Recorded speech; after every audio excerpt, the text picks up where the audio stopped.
এতদিন গাড়ি চালাচ্ছি, কোনোদিন আমার সাথে এরকমটা ঘটেনি।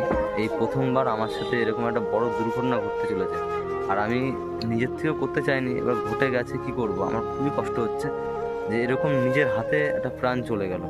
মানে এতটাই কষ্ট হচ্ছে, মানে তোমাদের বলে বোঝাতে পারবো না। ওই জন্য আমি আর কাজে থাকলাম না, কাজের থেকে বাড়িতে চলে এলাম। মানে খুবই কষ্ট লাগছে, মানে এরকম একটা নিজের হাতে করে একটা জীবন চলে গেল, কোনোদিন চাইনি সেটা। Hello friend, welcome to my new vlog. তো আজকে একটা দুর্ঘটনাবশত কারণেই আমি ব্লগে আসা। তো আমি কাজে বেরিয়েছিলাম, তো কাজে যাওয়ার পথেই, মানে গাড়ি নিয়ে যাওয়ার পথেই একটা বিড়ালকে 4-5টা কুকুর মিলে খুব তাড়া করেছিল। আমি বুঝতে পারিনি, গলির ভিতর থেকে বিড়ালটা এসে আমার গাড়ির চাকার তলায় পড়ে যায়। পড়ে গিয়ে বিড়ালটা মাথায় লেগেছিল, খুব মাথায় লেগেছিল। অনেকটা যাওয়ার পরে আমি দেখলাম মাটিতে শুয়ে পড়লো। শুয়ে পড়ে আমি ভাবলাম মানে মানে মরে যাবে। তারপর আমি কী করলাম, ওখানে গেলাম, গিয়ে দেখলাম যে অনেক ছোটো করছিল। তো ওখানে আশেপাশে জল ছিল না। তো আমি এদিক ওদিক থেকে জল জোগাড় করে যখন দিলাম, দিয়ে জল খেলো, খাওয়ার পরে বুকে, মানে যেটাকে বলে পুশ করা নাকি বলে, সেটা আমি করলাম। তো করার পরে তো অনেকক্ষণ ছিল, থাকার পূর্বে তারপরে দেখলাম বিড়ালটা মারা গেলো। তো আমি ইতিমধ্যেই বাড়িতে আমি জানানোর পরে মাকে আমি বললাম, মা বললো যে বিড়ালটাকে নিয়ে চলে আয়। তো আমি বিড়ালটাকে বাড়িতে নিয়ে চলে এসেছি। এসে মাকে আমি দেখালাম, মা বললো যে লবণ নিয়ে এসে বিড়ালটাকে পুঁতে দিতে হবে, নাহলে হয়তো কোনো বড় সড়ো দুর্ঘটনা ঘটে যেতে পারে। ওই কারণে আমি বাড়ি চলে এসেছি। এসে এবার আমি বিড়ালটাকে, আমি এতদিন গাড়ি চালাচ্ছি, কোনোদিন আমার সাথে এরকমটা ঘটেনি। এই প্রথমবার আমার সাথে এরকম একটা বড় দুর্ঘটনা ঘটতে চলেছে।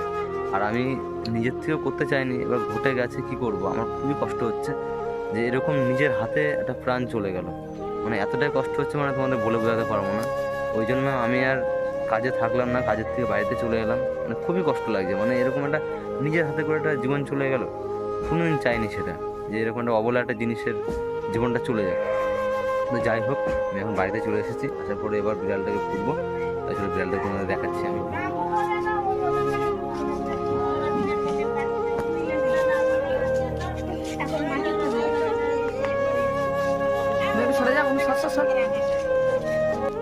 এই জায়গাটায় গর্ত খুঁড়ে বিড়ালটাকে পুঁতবো। তো আগে আমি গর্তটা করে নিই, তারপরে তোমাদের সাথে কথা বলছি।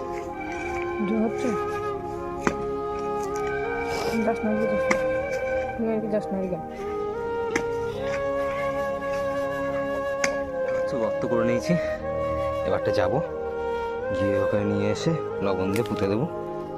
যেটা আমার কাজ সেটা করে নেই, কি আর করবো।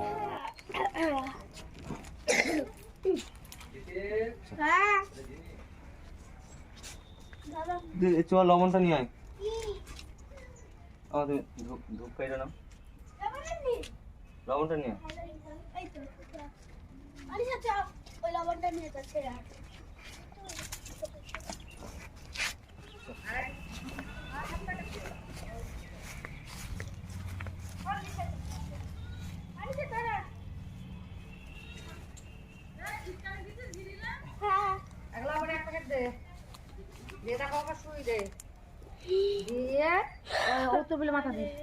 ওদিকে। হ্যাঁ, আমি তাই না গর্তটা ওইভাবে করেছি। লবণটা দাও, দিয়ে দেবে একটু। ওটা অর্ধেক করে মাথা দিবি, আগে লবণটা 1 প্যাকেট ছিটিয়ে দিবি। 1 প্যাকেট লবণ, 1 প্যাকেট না, এটা তো হাফ প্যাকেট। ও থাক, দিয়ে ছিটিয়ে, হ্যাঁ ছিটিয়ে দে, সারা গর্তে দে। আগে 1 প্যাকেট দিই, না হাফ প্যাকেট দিও, শুই দিও, গাঁটটা দিল লবণ দিয়ে, তা মাঠে দিবা। চান করে ফেলবে, চোখটা দেখ কেমন জল জল। চোখ দিয়ে রাখ। আরে আমিও বুঝতে পারিনি, ওই যে ওইভাবে চলে যাবে গাড়ির চাকার তলায়, কে জানে বল। রক্ত বেরিয়েছে জানিস? আমার এত খারাপ লাগছিল না, আমি ওখানে আসতেও পারছি না, কিছুই না, এইখান দিয়ে এত খারাপ লাগছিল। এই যে এইখান দিয়ে কি বলবো, মনে হয়। আর এমন এমন জায়গায় গিয়ে ফেসে গেছে না, সেই এরকম কাটা কাটা গ্রিল ওপর দিয়ে আমি উঠবো কিভাবে, গ্রিলে তালা মারাতো। আমি দেখছি ওর করছে, আমি গিয়ে জল দেবো সেই উপায়টুকু পাচ্ছি না, এত খারাপ পরিস্থিতি। জল নিয়ে যাসনি আজকে? দিয়ে দেবো এবারটা, এখানে দিয়ে দেবো, শুয়ে দেবো এদিকে মাথা দিয়ে। মাথাতে পিছে সামনে দেখ দিবি, সামনে দেখ দিবি। হ্যাঁ তুই ধর, হ্যাঁ ধর, দুটায় হাত দে। গর্তের উপর মাথায় বসে।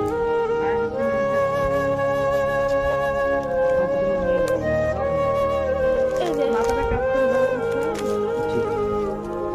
মুখটা বুঝে রাখো। হ্যাঁ হ্যাঁ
সরতে দিন